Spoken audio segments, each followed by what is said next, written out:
सती जी की इच्छा के विपरीत जब भगवान का दर्शन हुआ तो सती जी ने और तो सब कुछ स्वीकार किया, आंख बंद करके बैठ गई। और जब आंख बंद करके बैठ गई, थोड़ी देर के बाद में आंख खोला तो कछु न दीख तहाँ दक्ष कुमारी, कुछ नहीं देखो। लौट करके आई, हवा करके पहुंची कहां? भगवान शंकर के पास। शंकर जी ने जैसे ही देखा सती जी को देखा तो भगवान हंसने लगे, हंसी पूछी कुशलाल। शंकर जी कहने लगे कि देवी कुशल से हो? सती जी कहने लगे कि भोले बाबा अभी तो मैं आपके पास से गई हूँ तुरंत जाकर के लौट के आ रही हूँ, तो इतनी देर में कुशलता पूछने की क्या जरूरत है? कुशलता पूछने की क्या आवश्यकता इतनी देर में? शंकर जी कहने लगे देवी तुम काम ऐसा करने गई थी कि तुम्हारी कुशलता में संदेह लग रहा है। सती जी कहने लगे कि नहीं भोले बाबा, मैं एकदम से कुशल से हूँ, मुझे कोई तकलीफ नहीं है। शंकर जी कहने लगे कि अगर भगवान की परीक्षा लेने के बाद भी तुम कुशल से हो तो लीन परीक्षा कवन विधि, किस विधि से परीक्षा? सती जी ने एकदम से झूठ बोल, क्या कहने लगे कि कछु ना परीक्षा लीन गोसाई, किन्ह प्रणाम तुम्हारे आई। कछु ना परीक्षा लीन गोसाई, किन्ह प्रणाम तुम्हारे आई। कुछ ना परीक्षा लीन गोसाई,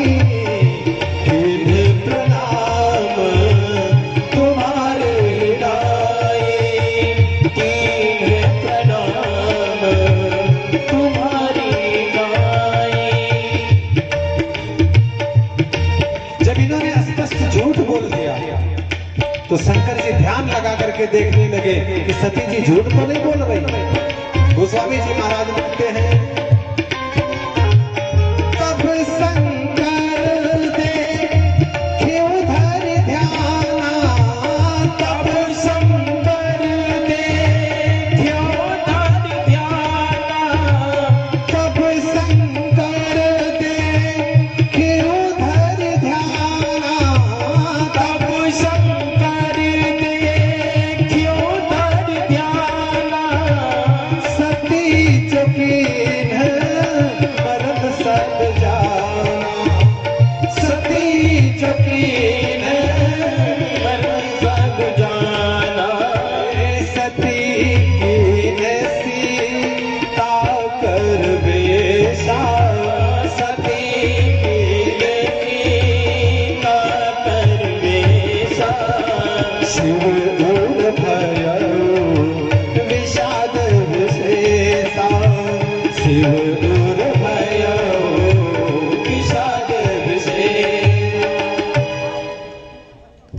जो चरित्र सती जी ने किया था भगवान शंकर की आंखों के सामने आ गया। इनके मन में बड़ा विषाद हुआ और तुरंत भगवान शंकर ने हाथ जोड़े और हाथ जोड़ करके ऊपर देखा तो भगवान शंकर से किसी ने पूछा कि ऊपर किसे देख रहे हो, किसे प्रणाम कर रहे हो? भगवान को बोले ना, भगवान के माया को प्रणाम कर रहा हूं। तेरी सती जी झूठ कहा, परीक्षा लेने तो गई, ऊपर से आकर के झूठ बोल दिया तो धन्य है भगवान की माया।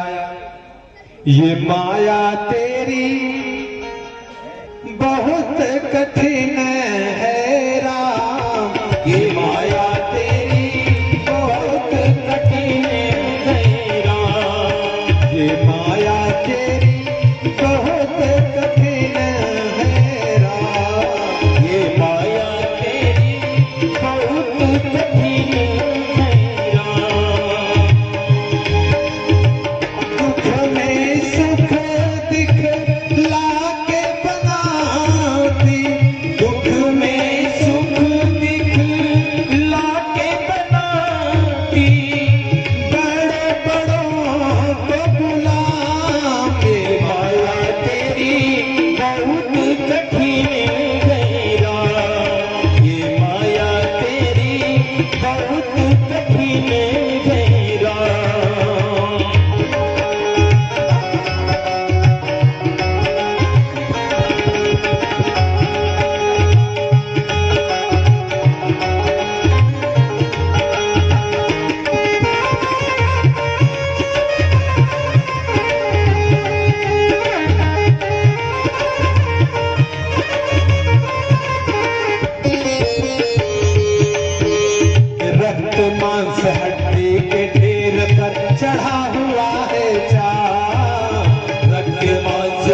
हड्डी के ढेर पर चढ़ा हुआ है चाँद।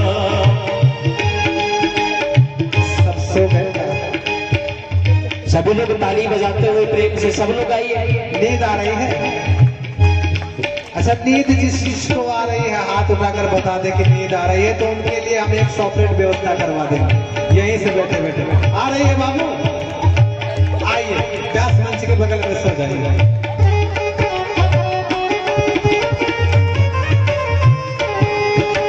रक्त मांस हड्डी के ढेर पर चढ़ा हुआ है चाँद। रक्त मांस हड्डी के ढेर पे चढ़ा हुआ है चाँद। देख इसी की सुंदरता, देख इसी की सुंदरता, हो जाती नींद हराम। ये माया तेरी बहुत कठिन है राम। ये माया तेरी बहुत कठिन है राम।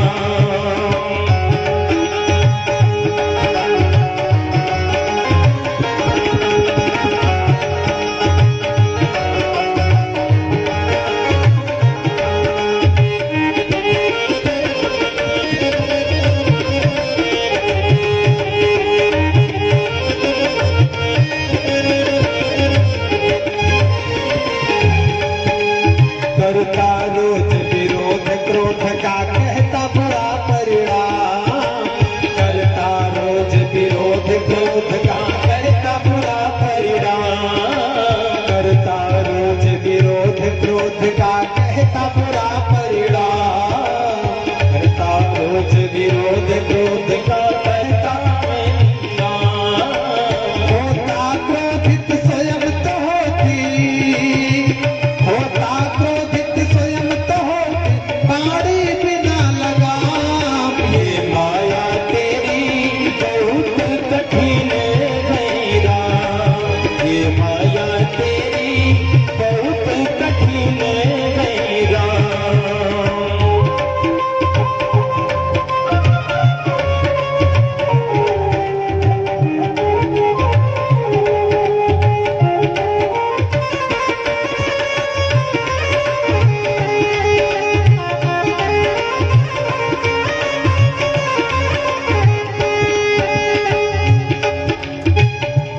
एक जगह ऐसे कीर्तन करवा रहे थे, भजन चल रहा था, तो हमने कहा कि सभी लोग गाएंगे और जो नहीं गाएंगे, मैंने कहा जो नहीं गाएंगे, हनुमान जी देख रहे हैं। तो सामने एक सज्जन बैठे थे, जब हमने ये नहीं कहा था तब तक तो गा रहे थे, और जब हमने कहा कि हनुमान जी देखेंगे जो नहीं गाएंगे, बंद कर दिए। बंद करके हाथ बैठ गए। हमने कहा वहां से क्या हुआ? कहने लगे बाबा यही बहाने हनुमान जी की दृष्टि हमारे ऊपर पड़ जाए। जो नहीं करेगा भजन, उसी को जब हनुमान जी देखेंगे तो इसी बहाने पड़ जाए। ऐसा नहीं, खुल करके बोले।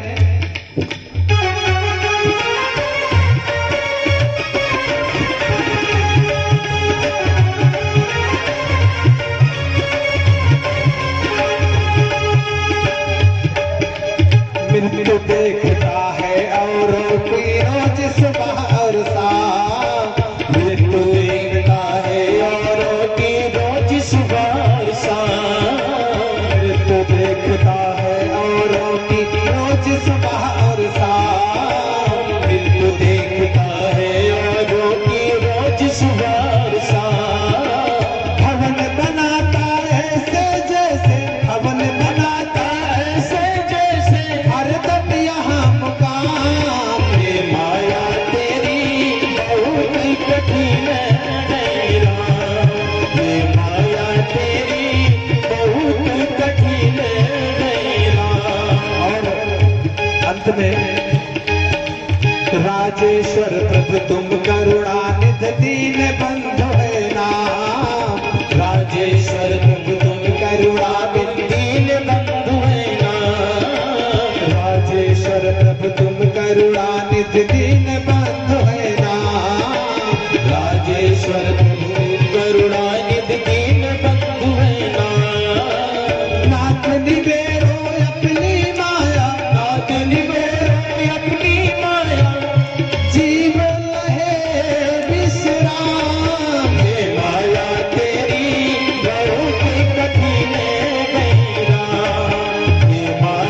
तेरी बहुत कठिन है राम, ये माया तेरी बहुत कठिन है राम, ये माया तेरी बहुत कठिन है राम।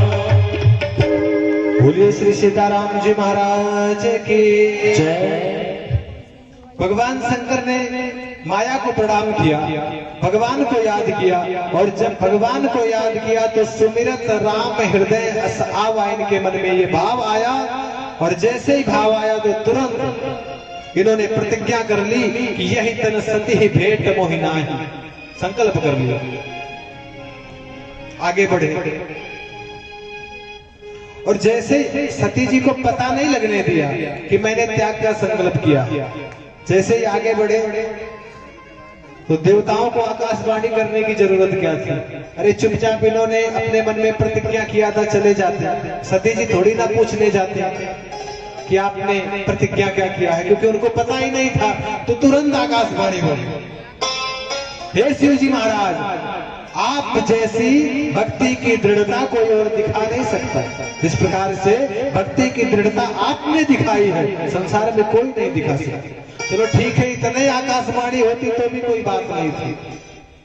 आकाशवाणी ने आगे फिर कह दिया कि जैसी प्रतिज्ञा आपने की है, ऐसी प्रतिज्ञा संसार में और कोई कर ही नहीं सकता। अब सती जी के मन में शंका भई कि आखिर भोले बाबा ने प्रतिज्ञा क्या कर लिया। सती जी पूछने लगे कि महाराज बताइए क्या प्रतिज्ञा की आपने। अब भोले बाबा सोच रहे हैं कि अगर मैं इनको बता दूं कि मैंने तुम्हारा त्याग कर दिया है, सही सही बता दूं कि त्याग कर दिया है, तो ये बड़ी दुखी हो जाए। और सती जी कहती हैं कि कीन कवनपन कहु कृपाला, सत्य धाम प्रभु दीन दयाल। सत्य धाम कह करके संबोधित कर, क्यों? स्वयं जब आई तो भगवान शंकर से झूठ बोल गए, और स्वयं भगवान शंकर से ये आशा करती है कि ये सही बोले। झूठा आदमी भी सामने वाले से ये उम्मीद रखता है कि सामने वाला मुझसे सही बोले।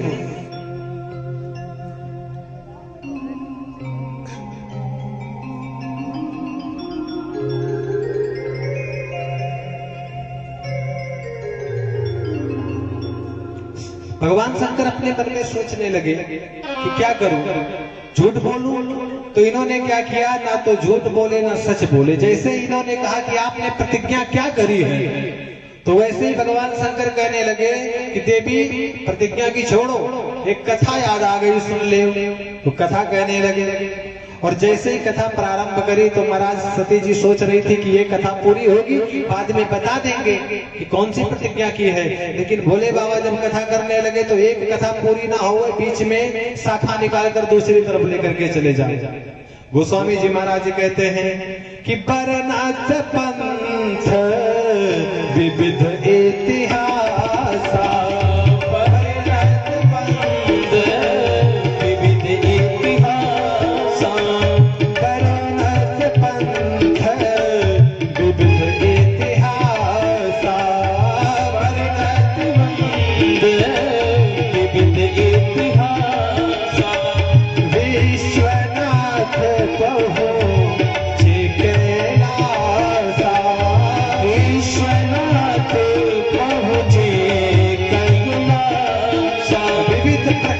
कथा करते करते भोले बाबा जाकर के कैलाश पर्वत पर पहुंचे। और जब जाकर के कैलाश पर पहुंचे, सती जी सोचने लगी कि अब तो घर में ही आ गए हैं, आराम से पूछूंगी। लेकिन जैसे आकर के पहुंचे घर में, वैसे ही भोले बाबा आंख बंद करके बैठ गए। लागी समाधि अखंड अपारा, समाधि लगी। और सती जी दिन प्रतिदिन अपनी एक एक गलती को सोचते हुए पछता रही है, पश्चाताप कर रही है। सती की पहली गलती एक संत की सरलता का गलत अर्थ लिया। सती की दूसरी गलती भगवान की कथा को मन से नहीं सुना। सती की तीसरी गलती राम जी को ब्रह्म नहीं माना। सती की चौथी गलती सीता का रूप बनाया। सती की पांचवी गलती भगवान शंकर के सामने झूठ बोल दिया। गलती पे गलती करने के बाद सती जी को अपने आप से ग्लानि हो गई। ध्यान लगाकर जब देखा तो पता लगा कि भोले बाबा ने मेरा त्याग कर दिया है। आंख बंद करके राम जी से प्रार्थना करने लगी। जो प्रभु दीन दयाल कहावा, जो प्रभु दीन दयाल कहावा, आरत हरण वेद जस गावा, आरत हरण वेद जस गावा, तो मैं विनय करूं कर जोरी, तो मैं विनय करूं कर जोरी, छोटा हूँ बेगी देह या मोरी, छोटा हूँ बेगी देह या मोरी। सती जी मन ही मन भगवान से प्रार्थना करने लगी कि इतनी गलती के बाद भोले बाबा ने मेरा त्याग कर दिया। उनके त्याग करने के बाद अब मुझे जीवित रह के कोई फायदा नहीं है। तो प्रभु ऐसा कोई सामंजस्य बिठाओ जिससे मैं ये शरीर त्याग करके दूसरा जन्म लूं। छूटो वेग देह या मोरी, मन ही मन प्रार्थना करने लगी। और इधर दक्ष प्रजापति को ब्रह्मा जी ने जब सब प्रकार से लायक देखा तो प्रजापति का नायक बना। अच्छा, ये मनुष्य का सहज स्वभाव है कि व्यक्ति को अगर किसी भी प्रकार की प्रभुता मिल जावे, रूपवान हो जाए, बलवान हो जाए, धनवान हो जाए, तो किसी न किसी रूप में उसके भीतर अभिमान आ जाएगा, अहंकार आ जाता है। गोस्वामी जी यहाँ पर लिखते हैं, मानव मन की कमजोरी को बताते हुए कहते हैं कि नहीं असको जन्मा जगमाही, प्रभुता पाई जाहि मदना। अहंकार आ जाता है। तो दक्ष प्रजापति को भी अहंकार आ गया। जितने देवता थे सारे देवताओं ने मिलकर के दक्ष प्रजापति के स्वागत समारोह के लिए एक सभा का आयोजन किया। जितने भी देवी देवता थे सब आकर के उस सभा में सम्मिलित हुए। जब सभा में आकर के सम्मिलित हुए, ब्रह्मा जी भी आए, भगवान विष्णु भी आए, भोले बाबा भी आए, तीनों आए। छोटे से छोटे, बड़े से बड़े जितने देवता सब आए। आकर के पूछा, सब लोग बैठे हैं और उसी समय दक्ष प्रजापति अहंकार में तना हुआ। भाई इतना बड़ा पद मिला है, प्रजापति का नायक है, तो अहंकार में तना हुआ आकर के उस सभा में प्रवेश किया। और जैसे ही आकर के उस सभा में पहुंचा, चारों तरफ दृष्टि घुमाते हुए देखने लगा। जितने देवी देवता थे सब स्वागत में खड़े हो गए। जब सब लोगों ने खड़े होकर के दक्ष प्रजापति का स्वागत किया तो दक्ष प्रजापति की निगाहें ये ढूंढ रही थी कि देखें कौन कौन हमारे स्वागत में खड़ा नहीं हुआ। इतने खड़े हैं, ये इसके मन में नहीं बैठा, इतने खड़े, कौन नहीं खड़ा है ये ढूंढने लगे। तो सामने देखा 3 कुर्सी लगी हुई थी। एक तरफ ब्रह्मा जी बैठे थे, दूसरी तरफ भगवान विष्णु बैठे थे, बीच में शंकर जी बैठे थे। तो ब्रह्मा जी नहीं खड़े हुए और इधर विष्णु जी नहीं खड़े हुए। तो शंकर जी सोचने लगे कि ना ये खड़े हो रहे हैं ना ये खड़े हो रहे हैं, तो हम ही बीच में क्यों खड़े हो जाएं, तो हम भी बैठे। और दक्ष प्रजापति ने जब देखा तीनों को बैठे हुए तो ब्रह्मा जी को देख करके तो कुछ नहीं बोला, पिताजी हैं हमारे। विष्णु जी को देखा, ये तो मेरे पिताजी के भी पिताजी। लेकिन बीच में जब भगवान शंकर को बैठे हुए देखा, क्रोध में भर गया दक्ष प्रजापति। कहने लगा अपने मन में कि ये तो मेरा दामाद है, इसको तो उठ करके मेरा स्वागत करना चाहिए, मैं इसके पिता तुल्य हूँ, लेकिन उठने की कौन के वचनों से भी मेरा आदर नहीं किया। गुस्से में भर गया दक्ष प्रजापति, क्रोध में आकर के सारी सभा को संबोधित करते हुए कहने लगा कि देखो, ध्यान दे करके सुनो। तो जितने सभा में बैठे थे सब कहने लगे कि भाई, जिसकी सभा निर्धारित होती है वो व्यक्ति जब आता है, मान लीजिए मुख्यमंत्री जी हो और उनके स्वागत में समारोह रखा जाए, तो सबसे पहले भाषण देने वाले छोटे मोटे विधायक या एमएलए सांसद यही सब होते हैं। माननीय मुख्यमंत्री जी जब आएंगे तो सबसे बाद में उनका भाषण होगा, उसके बाद में सभा खत्म।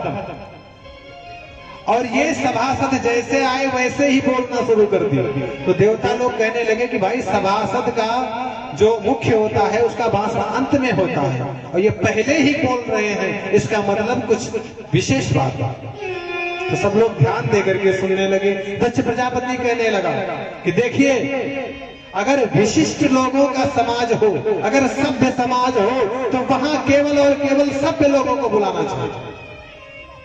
अगर एक भी असभ्य व्यक्ति आकर के सभा में बैठ जाए तो पूरे सभा का स्वरूप बिगाड़ के रख देता है। इसलिए सभ्य समाज में किसी असभ्य को नहीं बुलाना चाहिए। तो जितने भी देवी देवता थे सब इधर उधर देखने लगे कि भाई, यहाँ एक से एक बढ़कर देवी देवता बैठे हैं, इस सभा में असभ्य कौन आ गया, कौन है असभ्य? तो चारों तरफ देखने लगे। दक्ष प्रजापति कहने लगा कि इधर उधर क्या देखते हो? अरे तुम्हें ये बीच में बैठा शंकर दिखाई नहीं पड़ रहा? राम राम राम। देवताओं ने तो कान पे हाथ रख लिया। हरिहर निंदा सुनाई झुकाना, कान बंद कर लिया।